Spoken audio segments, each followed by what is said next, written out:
மூத்த பத்திரிகையாளர் திரு தராசு ஷாம் நம்மோடு இணைப்பில் இருக்கிறார். அவரோடு பேசலாம். சார் வணக்கம்.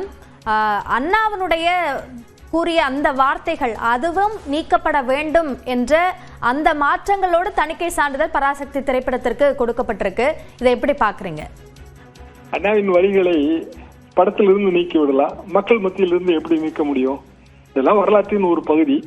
இந்தி தமிழுக்கு செந்தி இப்படிதான் நாங்க சோகத்துல 65 போராட்டத்தின் போது எழுதி போட்டுக்கிட்டு இருந்தோம்.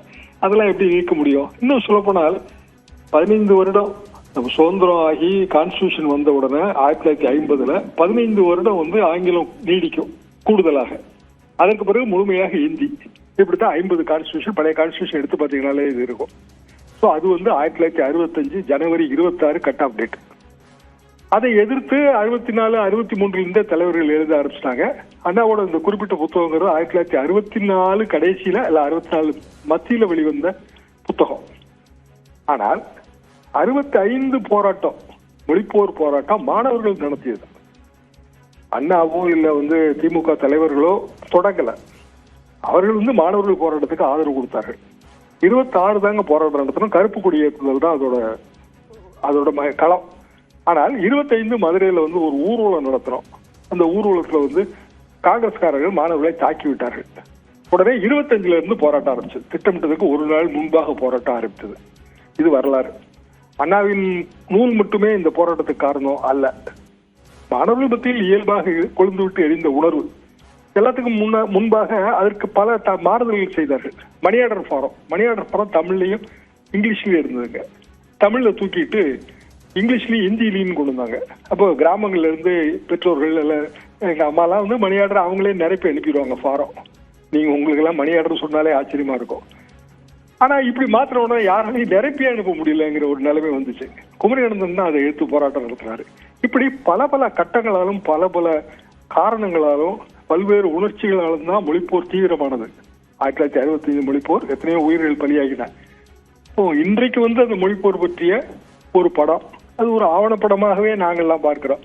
அதுல நீங்க என்ன திருத்தம் பண்ணாலும் பழைய தலைமுறையை சேர்ந்தவர்கள் அந்த உணர்வுகளோடு தான் பார்ப்போம்.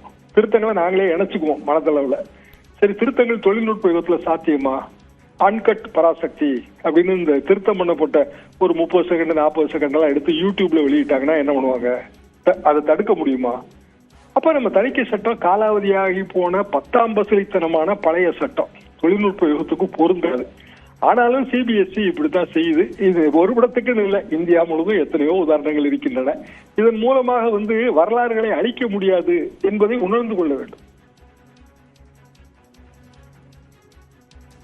திரு தராசு ஷாம், இதுல முக்கியமாக எழக்கூடிய கேள்வி என்ன அப்படின்னா, ஒரு திரைப்படத்துல புதிதாக ஒரு வசனம் எழுதப்படுது, ஒரு உருவாக்கம் செய்யப்படுது அப்படின்னா அது ஒரு தாக்கத்தை ஏற்படுத்துது என்னும் பட்சத்துல அதை மாற்றுறாங்க அப்படின்ற முயற்சியில தணிக்கை வாரியம் ஈடுபடுறத புரிஞ்சுக்கலாம். ஆனா ஏற்கனவே வரலாற்றுல நடந்த ஒரு விஷயத்தை மாத்தணும் நீக்கணும் அப்படின்னு சொல்றது எப்படி புரிஞ்சுக்கிறது?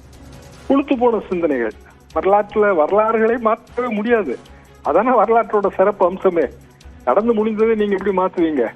ஆனால் ஒரு வரிகளாலோ வார்த்தைகளாலோ அல்லது காட்சிகளாலோ இந்த நாட்டுல புரட்சியை ஏற்படுத்தி விடுவார்கள்ங்கிற அச்சம் இருக்குமே. ஆனால் அரசு வலுவழுந்துருச்சுன்னு அர்த்தமாயிருக்கும். அப்படி ஏற்ற முடியாதுங்க. மக்கள் மத்தியில் இந்த சிந்தனை இருக்கணும். வெறுமனே இந்தி ஒழிகன்னு மட்டும் நாங்க சொல்லியிருந்தோம் அப்படின்னா மொழிப்போர் உருவாகி இருக்கும் நான் நினைக்கிறீங்க? நேரடியாக மாணவர்கள் பாதிக்கப்பட்டோம். எதிர்காலம் என்ன ஆகுமோங்கிற ஒரு அச்சம் இருந்தது. தொடர்ந்து அந்த சிந்தனை இருந்தது. நிறைய பேர் என்ன நினைக்கிறாங்கன்னா, தமிழ்நாடு அரசியல்ங்கிறது சினிமா பேஸ்ட் நினைக்கிறாங்க. அப்படி கிடையாதுங்க. திரைமொழியை பயன்படுத்தி கொண்டது திராவிட இயக்கம், அவ்வளவுதான்.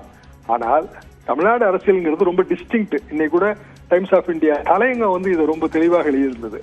தமிழ்நாடு அரசியல் என்பது பல்வேறு சிந்தனைகளின் உருவாக்கத்தால் 100 ஆண்டுகள் சிந்தனைகள் காரணமாக உருவாக்கப்பட்ட அரசியல்.